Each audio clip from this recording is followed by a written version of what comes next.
जय हिंद दोस्तों, आप सभी का YouTube चैनल पे हार्दिक स्वागत है।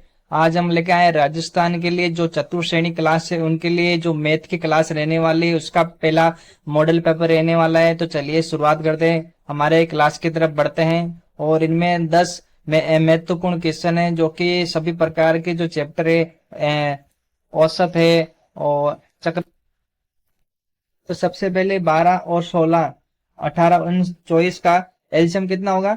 एलसीएम होगा आपका 144। याद रखना 144 ही एलसीएम होगा। एलसीएम कैसे निकालते हो आप सभी जानते हो, ये सिर्फ प्रैक्टिस सेट है। आपके वो छोटी से छोटी संख्या को पूछी गई, मतलब आपका एलसीएम 144 आ गया। और जिससे 9 घटाने में प्राप्त संख्या 12, 16, 18, 24 का एलसीएम कितना होगा? 144। तो 9 प्लस 144, आपका राइट आंसर निकल के आएगा 153। याद रखना है आपका 153 राइट आंसर रहेगा। ए ऑप्शन सही रहेगा। Question number 2, A B C वेतन का अनुपात 2:3:5 है। यदि उनके वेतन में क्रमशः 15%, 10% और 20% की वृद्धि की जाती है तो उनके वेतन का नया अनुपात ज्ञात करना है। तो नया अनुपात ज्ञात करना है तो सबसे पहले जो अनुपात दिया है, अनुपात को हम, तो अनुपात में ये प्रतिशत जोड़ना होगा। देखो अनुपात 2:3:5 है तो ऐसे तो आंसर निकलेगा नहीं। तो 2 को हमने 200 मान लिया है, 3 को हमने 300 मान लिया है और 5 को हमने 500 मान लिया है। तो वेतन में हमने पढ़ना पढ़ना 15% की वृद्धि की है और उसके बाद 10% की वृद्धि की है, उसके बाद 20% की वृद्धि की है। तो सवाल में देखो अब क्या करना है, प्रतिशत निकालना। 200 का प्रतिशत कितना होता है? 15। तो आपका हो जाएगा 30। तो 230 हो जाएगा, याद रखना, ए का। ठीक है। और यहाँ पे 300 का 10% कितना होगा? 30। तो 30 में 300 जोड़े, मतलब 300 में 30 जोड़ेंगे कितना होगा? यहाँ पे वृद्धि हो ही रही है ना, तो प्लस करना है, 330 हो जाएगा, याद रखना दोस्तों। और यहाँ पे हो जाएगा 10। तो 5, देखो यहाँ पे मैं बताता हूँ, देखो ये 500 है, ठीक है। और 20 इंटू 100, तो 2 जीरो से 2 जीरो काट लेंगे, 5 दूनी 10, यहाँ पे निकल के आएगा आपका 100। तो 100 500 में जोड़ देंगे तो आपका हो जाएगा 600। याद रखना दोस्तों, 600 हो जाएगा। तो अब देखो 1 जीरो से इसे छोटा कर लेते, 1 जीरो से 1 जीरो काट लेते, तो आपका आंसर निकल के आएगा 23, 33 और 60, क्योंकि आपका ए आंसर सही रहेगा दोस्तों। समझ गए दोस्तों कैसे करना है? 2:3:5 और 5 दिया गया है तो हमने 15% की वृद्धि हमने कर दी है, 10% की कर दी है, 20% की कर दी है। तो 2 3 के हमने 200 मान लिया, 300 मान लिया, 500 मान लिया, तो उनमें वृद्धि हो रही है। तो प्लस करेंगे तो जिसका 230 आ रहा है, एक का 330 आ रहा है, एक का 600 आ रहा है, तो हमने इसको छोटा कर लिया। 23, 33 और 60 आंसर निकल कर आ रहा है। तो चलिए नेक्स्ट हमारा क्वेश्चन रहने वाला है। क्वेश्चन नंबर 3 रहने वाला है, एक संख्या को 60% का 3/भाग 36 होता संख्या ज्ञात कीजिए। देखो आरआरबी एनटीपीसी में पूछा गया तो 60% की वैल्यू होती है आपकी 3/5 ही होने वाली है। आपकी फ्रैक्शन वैल्यू देखो 60% की वैल्यू होगी आपकी 3/5। याद रखना, तो ज्यादा हम टाइम वेस्ट नहीं करेंगे। और 3/5 का पूछा गया तो गुणा कर देंगे, 3/5 और बराबर कर देंगे 36, तो बराबर 36 हो जाएगा। तो 3 से 3 मतलब काटेंगे तो आपका क्या आंसर आएगा? देखो 4 निकल के आएगा। देखो 5×25 तो ये हो गया, बराबर उस तरफ है तो 25 × 4 कर देंगे तो आपका राइट आंसर निकल के आएगा 100। देखो ये आपका राइट आंसर रहने वाला है, ए ऑप्शन हमारा सही।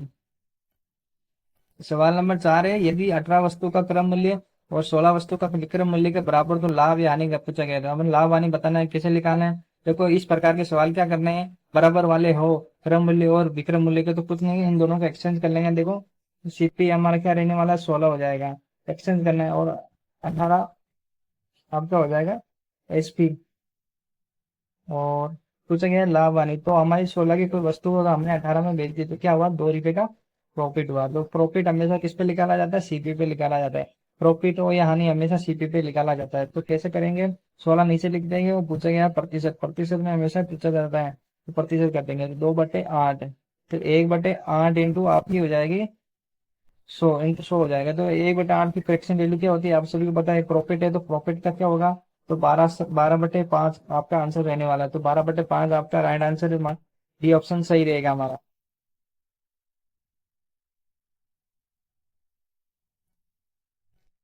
फिर से समझाता हूँ दोस्तों, देखो 18 वस्तु का 1 रुपये 50 पैसे 25 पैसे के सिक्के जिनका अनुपात 4:5:6 अनुपात है। यदि बैग में कुल 120 रुपए है तो 50 पैसों के सिक्कों की संख्या बताइए। तो कैसे करना है सवाल दोस्तों, देखो हम सबसे पहले क्या करेंगे, इनका जो टोटल है उनका संख्याओं का अनुपात निकाले। देखो हमारा जो एक बैग में कितने, 1 रुपये 50 पैसे और 25 पैसे है, तो उनका अनुपात, संख्याओं का अनुपात कितना है, 4:5 और 5 और 6। तो इन संख्याओं को गुणा कर लेंगे। देखो यहाँ पे 4 आएगा और 25 25 25, तो 2.5 आएगा यहाँ पे, 25 150, यहाँ पे आएगा 1.5, तो कुल हो जाएंगे आपके 4 2.5 1, मतलब कुल बराबर 8x। तो 8x की वैल्यू कितनी दी गई है, टोटल बैग में कितने रुपए, 120 रुपए। तो x की वैल्यू कितनी आएगी आपके, निकल के आएगी 8 12, मतलब आपके निकल के आएगी 15 8 120, तो x की वैल्यू आ जाएगी आपकी 15। तो अब पूछा गया है सवाल में, तो 50 पैसों की संख्या की सिक्कों की बतानी है, मतलब 50 पैसे सिक्कों की संख्या बता, 50 पैसों की संख्या सिक्के कितने, 5 है। तो यहाँ पे देखिए 5 × 15 कर देंगे, 5 × 15 कर देंगे तो आपका राइट आंसर निकल लगा के 75, जो कि आपका सी ऑप्शन सही रहेगा। देखो कैसे करना है सवाल में, देखो मैं फिर से बताता हूँ, 1 50 और 25 पैसे लिख लिया हमने अनुपात में, ठीक है। अनुपात की संख्या कितनी है, 4 और 5, ये कुल संख्या है अपने सिक्कों की संख्या है। तो कुल बैग में कितने दिए गए यहाँ पे, 120, टोटल मान लेते हैं 120, जो कि 8 8 निकल का आएगा। तो 8 एक की वैल्यू कितनी है, 15। तो 15 आपसे पूछेंगे, तो 50 पैसे की संख्या कितनी, 5, तो आपके 75 हो जाएगा राइट आंसर, जो कि आपका सी ऑप्शन सही रहेगा। चलिए नेक्स्ट सवाल आप रहने वाला है बड़ा, तीन संख्याओं का अनुपात 3:4:5 है। यदि संख्याओं का योग 240, कुछ नहीं करना दोस्तों, इन सभी संख्याओं को जोड़ लेना, अनुपात को जोड़ लेना है। देखो कैसे जोड़ना है, 3 4 7 हो जाएंगे, 3 और 4 7 हो जाएगी, देखो 3 और 4 7 हो जाएंगे, और 7 और 5 12 हो जाएंगे। याद रखना 12 की वैल्यू यहाँ पे दी गई है 240, योग दिया गया है, तो आप याद कर लेना, 20 लिखा आएगा आपका। और तो सबसे बड़ी संख्या क्या बचेगी, सबसे बड़ी संख्या आपकी दी गई है 5, तो 5 से गुणा कर देंगे इससे, और आपका निकल के आएगा 100। तो इस प्रकार के सवाल में कोई दिमाग नहीं लगाना है, बेसिक से सवाल पूछा जाएगा आपका, चतुश्रेणी हो, किसी भी एग्जाम हो, राजस्थान पुलिस हो, तो आपको इस प्रकार से सवाल करना है। देखो तीन संख्या को अनुपात दिया गया, और यदि इनका योग 240 है, तो इन संख्याओं का योग कर लिया हमने, कितना आएगा, 112 आएगा। 12 का योग कितना दिया है, 240, तो 240 है, तो एक की वैल्यू कितनी हो जाएगी दोस्तों, 20 हो जाएगी। अब पूछा गया है सबसे बड़ी संख्या, तो सबसे बड़ी संख्या तो 5 होगी, तो आपका राइट आंसर लगे लगाएगा 100, गुणा करेंगे तो 100 हो जाएगा। क्वेश्चन नंबर रहने वाला 7। अब देखो सवाल ऐसा ही क्या है, देखो ऐसा ही का सवाल है, कैसे करना है मैं बता देता हूँ। एक बेसिक सा फॉर्मूला देते हैं, बेसिक सा फॉर्मूला क्या है, आप ऐसा ही बराबर P into R into T upon 100। देखो सवाल में 6,000 दिया गया मूलधन, और महीने दिया गया टाइम, ठीक है। महीने में पूछा गया, साल में नहीं, 6 महीने दिए गए, तो नीचे कर देंगे हम 12, क्योंकि वर्ष का निकालना हमें, और इंटू दर क्या हमारी 12, ठीक है दोस्तों, याद रखना। और इंटू हम नीचे कर देंगे 100 लिखना जरूरी है, क्योंकि सूत्र में दिया गया है। अब देखो क्या पूछेंगे, ब्याज निकालना था हमारा, एसआई निकालना था। एसआई क्या, एसआई के लिए हमने फॉर्मूला लगा दिया, पी पी हमारा 6 मूलधन है, और महीने टाइम दिया गया, दर दी गई है।